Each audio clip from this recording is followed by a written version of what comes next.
Hola hola et bienvenue dans cette nouvelle vidéo. Alors aujourd'hui, comme tu as pu voir dans le titre, je te retrouve pour une vidéo update lecture du coup du mois de avril, mai, juin et début juillet. Il y a quand même pas mal de choses. J'ai recommencé à lire, du coup comme je l'ai dit, au mois d'avril. Je l'ai dit dans ma précédente vidéo, si vous l'avez pas vue, je vous laisse aller la voir, c'est un book haul. Je vous mettrai le lien en barre d'infos. Mais bref, du coup, j'ai recommencé à lire au mois d'avril, donc j'ai des lectures depuis ce mois-ci.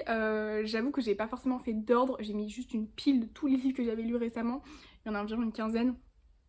Ils sont tous posés, il y en a que j'ai lu plusieurs fois, enfin il y en a un que j'ai lu 2 fois, mais du coup ils sont tous posés, je vais les prendre un petit peu au pif comme ça dans la pile, je vous ferai des résumés et je vous donnerai évidemment mon avis. J'ai lu Vous êtes sur le portable de Sam de Dustin Tao, publié aux éditions Hachette Roman. C'est un livre qui a fait énormément parler de lui sur la booktosphère, sur BookTok principalement. Dans cette histoire, on va suivre Julie qui a perdu son petit copain Sam lors d'un accident de voiture, enfin à cause d'un accident de voiture. Et elle se retrouve vraiment démunie face à la mort de Sam. Elle sait pas vraiment comment gérer son deuil. La seule façon pour elle de gérer son deuil, c'est d'oublier complètement Sam. Elle essaye de jeter ses affaires, etc. pour vraiment l'éliminer de son cerveau, parce que c'est vraiment trop compliqué pour elle de gérer cette disparition. Sauf qu'un jour, elle va pas réussir en fait à passer à autre chose et elle va décider d'appeler Sam sur son téléphone, même si elle sait que Sam ne répondra pas parce qu'il est décédé. Sauf que Sam va décrocher et donc on va suivre leur correspondance par téléphone alors que Sam est dans le monde des morts et elle dans le monde des vivants. Et donc on va suivre leur romance. C'est un livre qui fait donc énormément parler de lui sur tout ce qui est BookTok, etc. parce que c'est un livre qui fait pleurer. C'est vrai, c'est un livre qui fait pleurer. Personnellement, j'ai pleuré. Mais c'est un livre que j'ai apprécié vraiment très moyennement. Pour moi, c'est un livre qui est très moyen. Pas tant par pour son contenu, plutôt pour son style d'écriture et la façon dont il est fait. Je m'exprime, au début on a le droit à pas mal de flashbacks en fait dans le monde dans le passé pour pouvoir un petit peu comprendre la relation entre Sam et Julie, mais ces flashbacks ne sont pas du tout bien faits, pour moi en tout cas, parce qu'ils sont pas en ordre chronologique en fait. On va passer d'un souvenir où Sam va envoyer un texto à Julie en disant hey, je viens te chercher demain pour aller en cours, à on passe au souvenir d'après, déjà c'est très peu clair quand on change de souvenir, à un souvenir où Sam dit mais en fait j'ai pas ton numéro de téléphone à Julie. Donc ça n'a pas de sens en fait pour moi de pas avoir fait les souvenirs dans l'ordre, sachant que nous on connaît pas ces personnages, vous voyez, on les a jamais rencontrés. Ça aurait été plus logique je pense de les faire dans un ordre chronologique. Deuxièmement, tout ce qui est partie narrative est vraiment très cool, mais quand ils sont en train de se parler, quand ils ont des dialogues entre eux, c'est nul. Franchement, c'est pas ouf, c'est pas très intéressant, c'est des dialogues de sourds. Franchement, ils sont un peu en mode en fait, ils essayent toujours de chercher pourquoi du comment, pas de vraiment profiter du temps qu'ils ont. En même temps, ils se disent ah, faut qu'on profite du temps qu'on a ensemble parce qu'on ne pourra pas s'appeler pendant 150 ans. Et sachez que pendant tout le livre, on ne saura pas le pourquoi du comment ils peuvent s'appeler. Jamais. Never. Donc pour moi, c'est une lecture qui a été un petit peu mitigée. Je dirais que c'est un 2,5 sur 5, 3 sur 5, parce que j'ai quand même passé du bon temps. En fait, j'ai beaucoup aimé le début du livre, même s'il y avait ces problèmes de flashback qui ont fait qu'au début j'étais pas forcément dedans. Après, j'ai vraiment apprécié ma lecture, comme on peut voir, j'ai mis vraiment beaucoup de post-it. J'ai vraiment apprécié ma lecture et en fait, après ça m'a saoulée. Après j'étais plus dedans, j'ai décroché. J'ai lu en une après-midi parce que c'est vraiment un livre très très court, il fait 300 pages et il est vraiment écrit énorme. Donc je l'ai lu vraiment en une après-midi. Si vous avez que ça à faire, voilà, c'est... voilà. Je dirais que je comprends pourquoi il peut plaire, mais pour moi le style d'écriture n'est pas à la hauteur. Après peut-être que c'est la traduction qui fait ça et que si je l'avais lu en anglais directement il m'aurait paru moins puéril. Mais là j'ai trouvé qu'il était vraiment très très enfantin et pas forcément bien... Enfin les dialogues étaient pas très intéressants quoi. Après ça reste du young adulte, mais j'ai l'habitude de lire du young adulte d'habitude et ça me dérange pas trop. Après je sais que ça faisait longtemps que j'en avais pas lu, mais ça me dérange pas trop d'habitude le young adulte, j'aime bien ça justement, c'est léger. Mais là j'ai été un petit peu déçue de ma lecture et j'ai l'impression d'ailleurs que beaucoup de gens se plaignent du style d'écriture et du personnage de Julie aussi qui pour certaines personnes est assez imbuvable vu qu'elle est très dans ce côté j'essaye de faire mon deuil en l'oubliant et beaucoup de gens ne comprennent pas ça, s'oublie en fait en essayant de l'oubliant, enfin de l'oublier pour vraiment passer à autre chose et c'est un peu horrible en fait comme façon de faire son deuil. Mais moi j'ai un peu compris qu'elle est jeune, elle a 17 ans et c'est trop douloureux pour elle de vivre ce deuil, donc sa seule façon c'est d'essayer d'oublier parce que sinon je pense qu'elle va me clamser quoi, qu'elle va pas survivre. Enfin bref. Donc lecture un petit peu à demi-teinte pour moi. Ensuite j'ai lu un petit manga, j'ai lu le tome 9 de l'Atelier des sorciers de Kamome Shirahama, publié chez Pika Édition. C'est un seinen, si vous savez pas de quoi ça parle, on va suivre Coco qui est une jeune humaine qui est passionnée de magie depuis qu'elle est toute petite, enfin elle est pas très grande, elle doit avoir 8-9 ans, et un jour elle va en fait voir un sorcier lancer un sort devant ses yeux et elle va décider de l'imiter grâce à un livre de sorts, enfin un grimoire qu'elle possédait chez elle, sauf qu'en fait elle va lancer un sort interdit et elle va pétrifier sa maman. Alors, normalement, lorsqu'une humaine ou un humain voit ou pratique la magie, on se retrouve dans l'obligation, enfin les sorciers se retrouvent dans l'obligation de leur effacer la mémoire, mais Kefren, donc le sorcier qu'elle a vu jeter un sort, va avoir pitié de Coco et va donc décider de la former à être une sorcière et va l'emmener dans son atelier des sorciers pour faire d'elle une apprentie sorcière.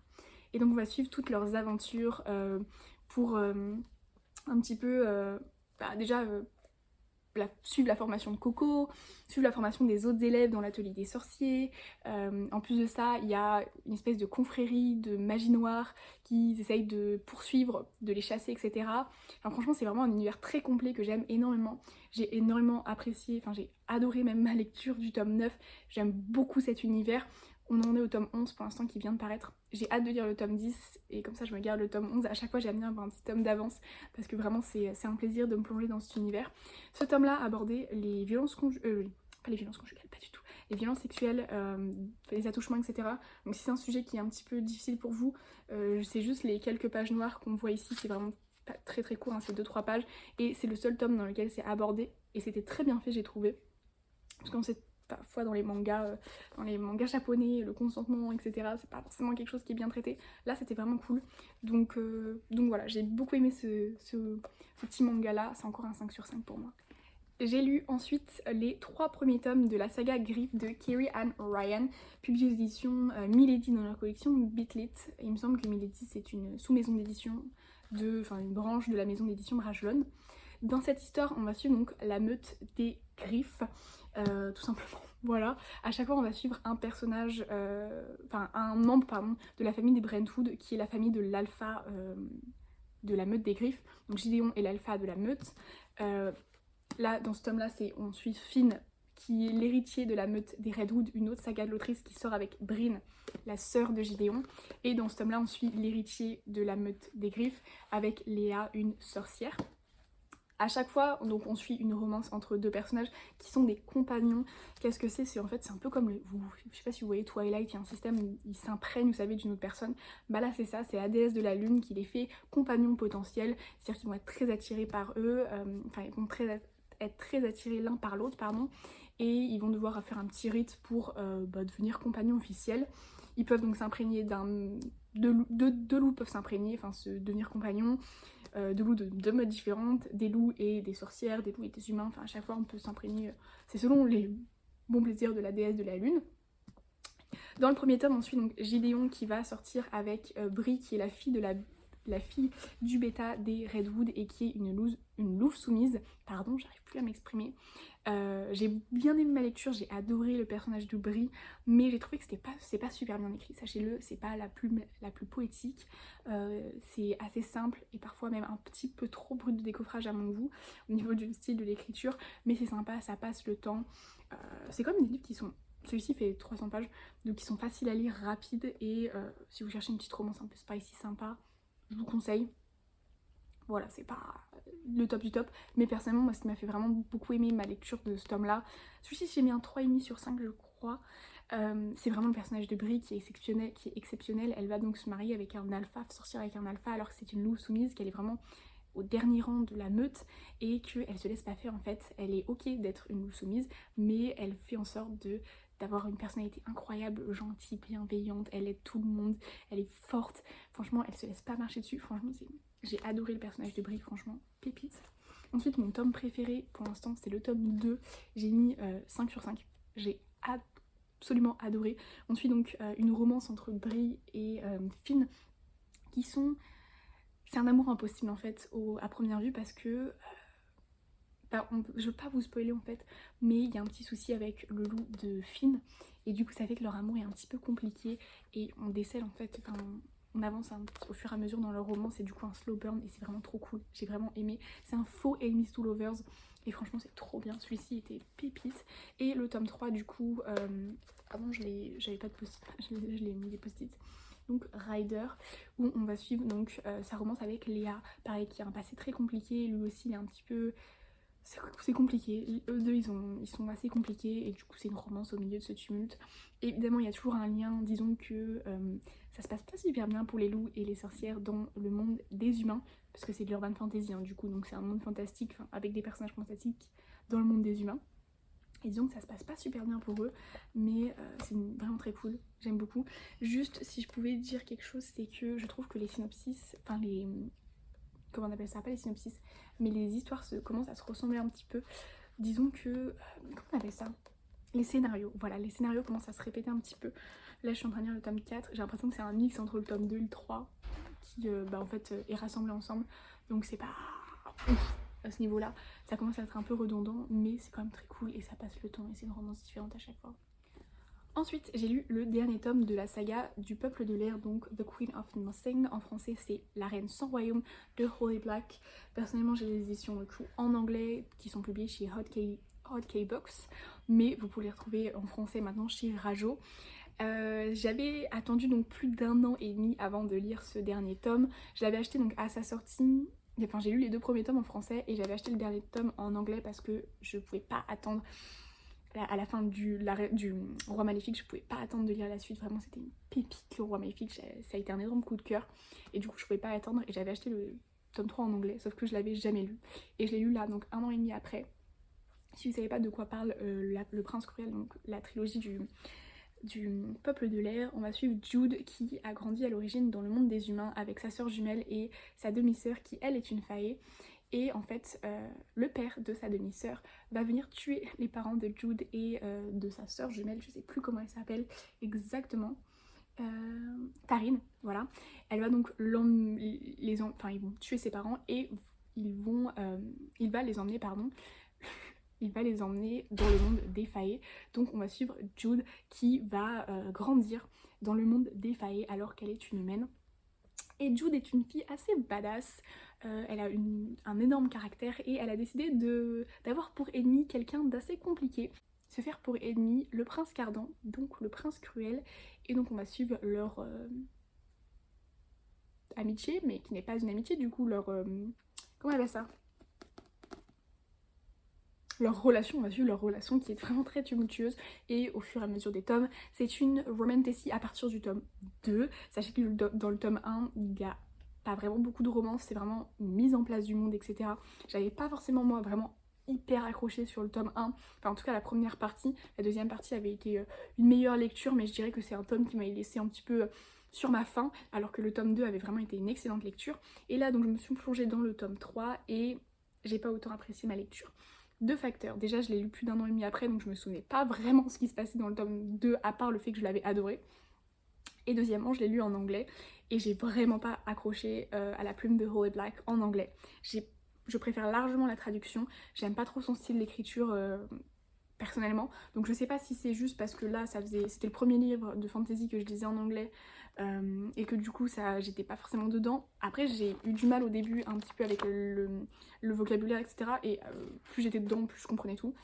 J'ai un niveau d'anglais qui est largement suffisant pour pouvoir lire ce type d'ouvrage, donc j'ai bien compris, hein, ça, il n'y a pas eu de souci de compréhension, mais je pense que juste j'ai pas vraiment aimé la plume et j'ai mis du temps du coup à rentrer dans l'univers, et au moment où j'étais dedans, et bah parce que du coup j'avais tout oublié, et au moment où j'étais dedans, bah, du coup j'ai moins apprécié ma lecture. Je pense que si je l'avais lu direct après le Roi Maléfique, ça aurait été un coup de cœur aussi, j'aurais mis 4-5 étoiles, mais là ça a été un petit peu une déception du coup, mais je pense que c'était juste pas le bon moment et que je l'ai pas apprécié à sa juste valeur, parce que je comprends pourquoi beaucoup de gens aiment cette fin, parce qu'elle est vraiment très très cool, et j'ai quand même hâte de lire le petit, vous savez, le petit sequel, la petite nouvelle que Holly Black a écrit, qui est sur le Prince Cardan, comment le Prince Cardan en est venu à détester les histoires, qui est donc un petit complément, et j'ai hâte de le lire, et je l'ai évidemment acheté en français parce que j'ai pas aimé la plume en anglais. Ensuite j'ai lu Twisted Love de Anna Wong, publié aux éditions Piatkus.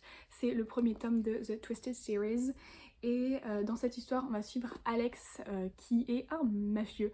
En fait, il a un passé très compliqué et il a des histoires pas très nettes avec la mafia. Sa famille était extrêmement riche, ils sont décédés, ils ont laissé énormément de marques dans sa vie. Ça a été un énorme trauma, le décès de sa famille. Et donc lui, il est vraiment horrible, c'est une personne horrible, il est antipathique, il est pas joyeux, il est tout le temps en colère. Et il va tomber amoureux de la sœur de son meilleur ami, donc Ava, qui elle, même si elle a un passé très compliqué, est hyper joyeuse, très heureuse de vivre.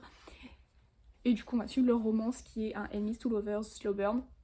Sachez juste que c'était sympa. En fait, la première partie était vraiment cool jusqu'à ce qu'ils se mettent ensemble et après c'était un peu trop cliché à mon goût.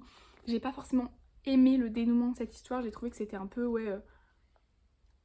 boring, chiant, pas à la hauteur en fait du début du roman qui était vraiment pour moi excellent. J'ai vraiment jusqu'à la moitié j'ai adoré et après toute cette partie là c'était pour moi plus à la hauteur en fait. Du coup j'ai mis que 2,5 sur 5, je comprends pas forcément la hype. Le début était vraiment sympa mais la suite a gâché en fait pour moi ma lecture. C'était trop prévisible en fait, tout ce qui se passait, c'était comme si elle cochait toutes les...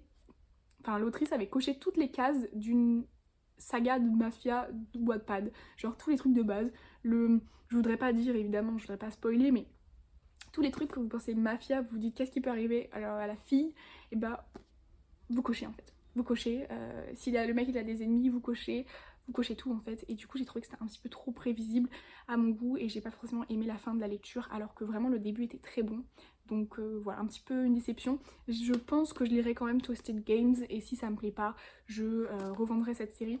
Alors par contre j'ai annoté mon bouquin, du coup je le revendrai vraiment à un prix dérisoire, mais je demanderai aux gens s'ils veulent garder mes post-it. Alors mes annotations du coup ils seront obligés. Mais du coup voilà. Ensuite j'ai lu les saisons de La Tempête de Ele Cosimano, publié aux éditions de Saxius, pardon. Un livre qui avait fait énormément parler de lui à sa sortie en mal malheureusement à cause de toutes les erreurs de traduction. Dans cette histoire, on va suivre Jack, qui est un jeune garçon qui a grandi dans une espèce d'orphelinat, un petit peu maison de redressement pour les jeunes. Et un jour, alors qu'il fait une sortie avec ses copains, il va décéder. Et Gaïa, qui est la maîtresse des saisons, va arriver devant lui en lui faisant une proposition. Soit il meurt, soit il devient une saison, et il va donc décider de devenir une saison et de devenir l'hiver. On va suivre en fait, il y a un système pour que les saisons arrivent, c'est comme un peu pas un Hunger Games, mais en gros les saisons doivent se tuer entre elles pour pouvoir passer. L'hiver va être tué par le printemps va être tué par l'été va être tué par l'automne et l'automne va être tué par l'hiver pour arriver en fait. Sauf que le printemps et l'hiver vont tomber amoureux et un petit peu dérégler ce système. Et donc ça va créer un petit peu une tempête. Et donc on va suivre cette relation un petit peu impossible entre les deux, la mise en place de leur relation, le chaos que ça va créer. Et en fait ils vont se rendre compte que le monde des saisons dans lequel ils ont grandi est pas forcément très juste et pas forcément ce qu'on leur avait raconté. Et donc c'est une duologie. J'ai mis énormément de temps à rentrer dedans, plus de 250 pages. J'ai pensé à arrêter de lire ce livre, à le dire tellement de fois, et en fait la fin devient vraiment bonne à un bout d'un moment, le rythme s'accélère, il se passe des choses, ça commence à être intéressant. Vraiment le début, parfois j'adore les cozy fantasy, donc j'adore les trucs où c'est lent et c'est pas forcément grand chose, mais juste dans un monde de fantasy, tout va bien, etc. Ça me plaît. Mais là c'était juste de l'inaction et c'était pas forcément cool, c'était pas forcément bien fait, c'était pas forcément super bien écrit, mais la fin devient vraiment très cool et donc je pense lire la suite. J'hésite à lire la suite, je sais pas vraiment. En fait je me dis j'ai tellement mis de temps à aimer ce roman là que je ne sais pas si j'ai envie de me plonger dans la suite, mais je sais pas vraiment si j'ai envie de savoir ce qui leur arrive. En fait là je suis ok avec cette fin, donc je sais pas trop si je lirai la suite, mais en tout cas c'était pour moi une lecture du coup qu'il faut pas oublier que c'était pas ouf quoi. Faut pas... En fait la fin m'a un peu hypée et du coup je me suis dit ah sympa, mais il faut pas oublier que j'ai mis beaucoup de temps à lire, c'était 500 pages et que j'ai vraiment mis je pense bien une semaine et demie à lire 500 pages quoi, alors que d'habitude je suis plus à 250 pages par jour quand j'ai un bon rythme. Non j'abuse, peut-être 150 pages par jour, donc ça aurait mis 3-4 jours je pense à lire normalement. Trop bon. Ensuite, j'ai lu November 9 de Colleen Hoover, publié aux éditions Simon & Schuster. Il a été traduit en français, donc vous pouvez le retrouver chez Hugo et chez Point, il me semble. Dans cette histoire, on va suivre Phelan qui a un passé très compliqué. Elle a été victime d'un accident, c'est une grande brûlée. Et elle va rencontrer Ben qui lui est un écrivain. En fait elle va le rencontrer un jour parce que elle est en train de déjeuner avec son papa qui est une personne horrible et elle a vraiment pas confiance en elle à cause de toutes ses cicatrices. En fait il va lui faire une reproche en lui disant que ça fait 2 ans qu'elle a eu personne dans sa vie, etc. Et en fait Ben va se faire passer pour le faux petit ami de Phelan et ils vont décider de se retrouver tous les 9 novembre pendant 5 ans pour que Ben puisse écrire un livre sur leur fausse relation. Et donc on va suivre du coup leur romance, etc. Énorme rebondissement vers la fin du livre. Pour moi ça a été une lecture en mi-teinte. J'ai adoré vraiment tout le début du livre, etc. Et la fin, ce rebondissement m'a un peu, pas déprimée, mais un petit peu stoppée dans ma lecture parce que j'étais un peu, ok, il se passe ça. Et en fait je sais pas si moi j'aurais réussi à pardonner, enfin il y a des choses, voilà. Si je m'étais mis à la place de Phelan, je sais pas trop comment j'aurais géré. Mais ça a été quand même une très bonne lecture, moins bonne que It Hand With Us, toujours de Colleen Hoover, publié aux éditions Simon & Schuster. J'ai l'édition spéciale, c'est un livre que j'ai lu 2 fois, une fois pendant le mois d'avril et une fois pendant le mois de mai. Si vous savez pas de quoi ça parle, on suit Lily qui a grandi avec un papa qui était violent envers sa maman, donc elle a baigné dans les violences conjugales depuis qu'elle est jeune. Maintenant elle habite à Boston et elle est à l'aube d'ouvrir une boutique de fleurs, ce qui est son plus grand rêve depuis qu'elle est petite. Elle va rencontrer Riley qui est un neurochirurgien qui est vraiment très attiré par elle et elle est vraiment très attirée par lui. Et en parallèle on va suivre son histoire, enfin on va suivre le personnage d'Atlas, son histoire avec Atlas qui est un jeune garçon qui a énormément marqué son adolescence, qui était son premier amour et qui a laissé une vraie marque dans la vie de Lily.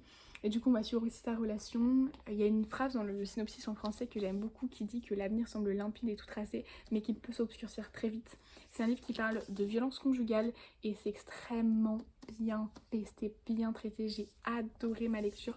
Sachez que ça a été un véritable coup de cœur que je recommande. C'est pas donc 100% de romance mais c'est vraiment bien fait. C'était vraiment très bien traité, les violences conjugales sont bien abordées. J'aime énormément ce livre. L'histoire de Lily Riley à suivre, etc. Toutes les étapes, franchement, avec Atlas aussi, franchement c'était super. C'était une superbe lecture et j'ai ressenti beaucoup d'émotions en la lisant 2 fois. Donc vraiment un plaisir et je vous la conseille vraiment à donf. Et j'ai hâte de lire la suite, donc It Starts With Us, qui a été traduit en français. Je ne sais pas comment, enfin le titre qu'on lui a donné en français, mais je sais que ça a été traduit.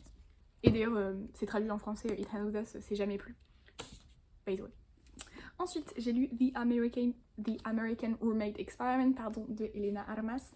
C'est publié chez Simon & Schuster. C'est pas encore traduit en français, mais ça arrive parce qu'il s'agit d'un tome compagnon, le 2e tome entre guillemets de The Spanish Love Deception, que je n'ai pas lu et que j'ai dans ma pile à lire. Et en fait, je ne savais pas que c'était un petit peu un tome compagnon de The Spanish Love Deception quand je l'ai lu. Dans cette histoire, on va suivre Rosie et Lucas. Rosie qui est la meilleure amie de Catalina et Lucas qui est le cousin de Catalina, Catalina est le personnage principal de féminin de The Spanish Love Deception. Donc dans cette histoire on va suivre Rosie qui a eu des soucis avec son appartement à New York et qui va décider d'habiter dans l'appartement de sa meilleure amie sans lui dire parce qu'elle est partie en voyage. Je voudrais pas trop vous dire parce que ça spoil un tout petit peu The Spanish Love Deception, mais bon c'est une romance, on sait qu'ils vont finir ensemble les deux. Mais du coup elle est partie en voyage, sa meilleure amie, et elle a décidé de habiter dans son appartement. Sauf qu'elle ne sait pas que Catalina a prêté son appartement à son cousin Lucas qui vient d'Espagne. Et il faut savoir que Lucas est le crush ultime de Rosie depuis très très longtemps. Donc ils vont devoir cohabiter pendant un certain temps. En plus de ça, il faut savoir que Rosie est en reconversion professionnelle. Elle travaillait avant dans la même entreprise que Aaron et Catalina, qui sont donc les personnages principaux de The Spanish Love Deception. Donc c'est une compagnie d'ingénieurs. Et maintenant elle est devenue autrice de romance, donc elle est romancière et elle a perdu l'inspiration. Donc Lucas va lui proposer de faire des faux dates pour qu'elle puisse retrouver l'inspiration et écrire son second livre. Et donc on va suivre aussi cette petite romance, c'est une romance, donc voilà, ce petit truc. Et elle devient, Rosie, très intéressée par le sujet des études plutôt que d'écrire son propre livre. Donc voilà, et c'est une romance du coup Strangers to Friends to Lovers, slow burn. Pas du tout, j'allais dire Enemies to Lovers mais pas du tout, slow burn, et aussi c'est une rom-com, donc une comédie romantique, et c'est un one apartment share, donc false proximity. C'était vraiment très très cool comme romance.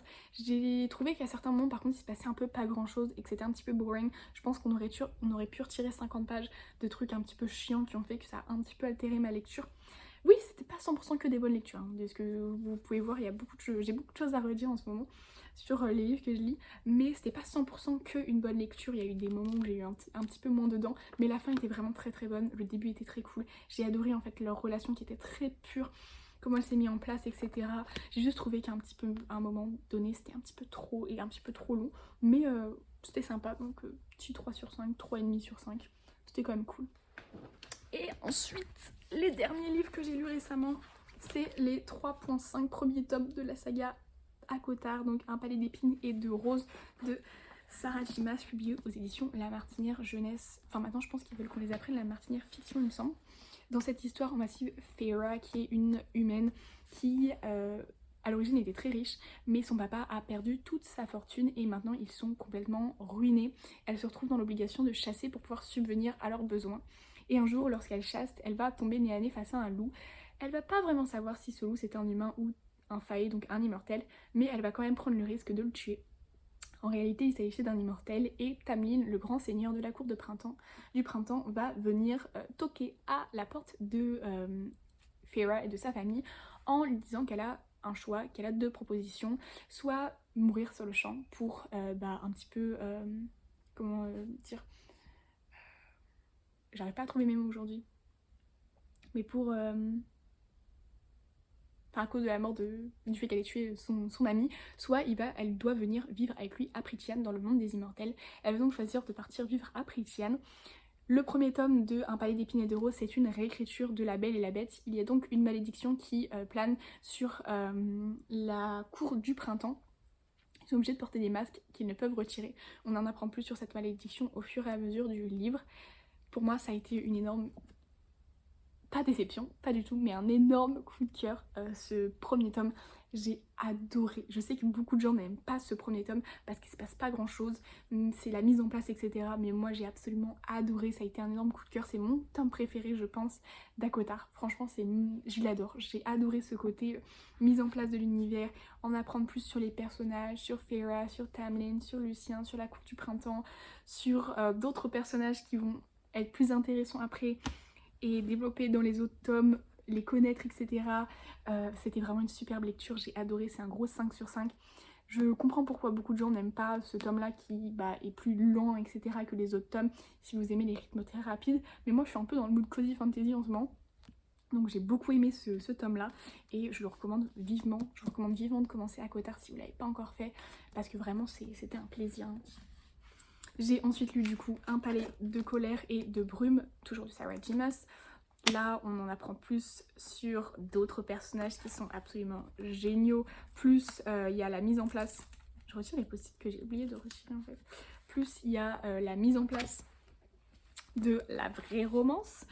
Je disais, il y a donc la mise en place de la vraie romance, plus la découverte de personnages qu'on ne connaissait pas avant qui... Pour moi, ce sont des petits personnages coup de cœur. Cassian, je l'aime d'amour. C'est mon personnage préféré de ACOTAR, je dirais. Je l'adore. Vraiment, j'ai eu un énorme coup de cœur pour ce personnage. Là, on a la vraie romance, le côté guerre qui commence à se mettre en place, etc. Il se passe vraiment énormément de choses. Franchement, Un palais de colère et de brume, une pépite que je vous conseille. Celui-là, ça a été pas un coup de cœur, donc c'est un 4 sur 5, mais vraiment une très bonne lecture. Un palais de cendres et de ruines, pareil on continue, je voudrais pas trop en dire mais on en apprend encore plus sur les autres personnages, les personnages secondaires, mise en place encore plus de l'univers, franchement toujours une superbe lecture, toujours un 4 sur 5 pour moi.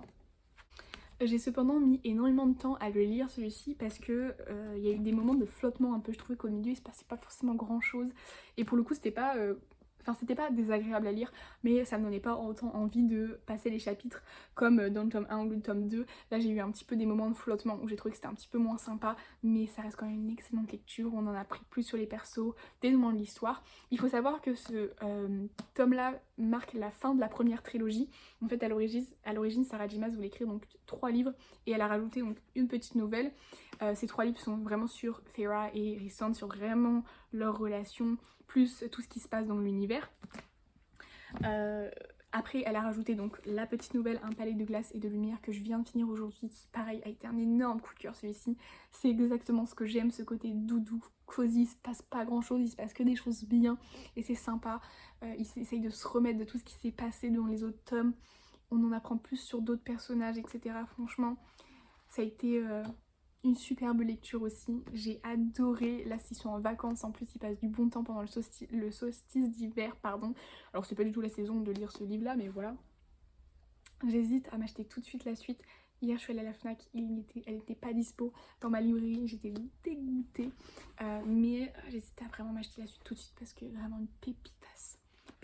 J'ai trop envie de savoir la relation de Nesta et Castian, parce que du coup voilà, les 3 premiers tomes, ils sont un peu censés sceller la trilogie. Là on pourrait s'arrêter, en fait vous pourrez vous arrêter au bout de 3 tomes. La fin de Un palais de cendres et de ruines marque une fin.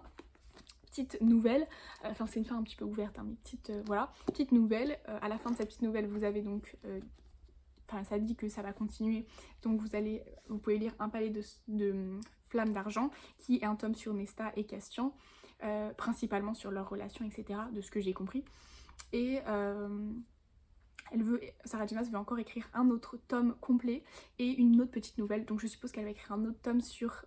Bah je sais pas comment finit en fait Un palais de flammes et d'argent, mais je suppose peut-être qu'elle veut écrire un autre tome sur d'autres personnages secondaires et après une petite nouvelle pour clôturer, j'en sais rien, mais j'ai hâte de lire Un palais de flammes d'argent qui est énorme comme ça et j'ai pas forcément la motivation.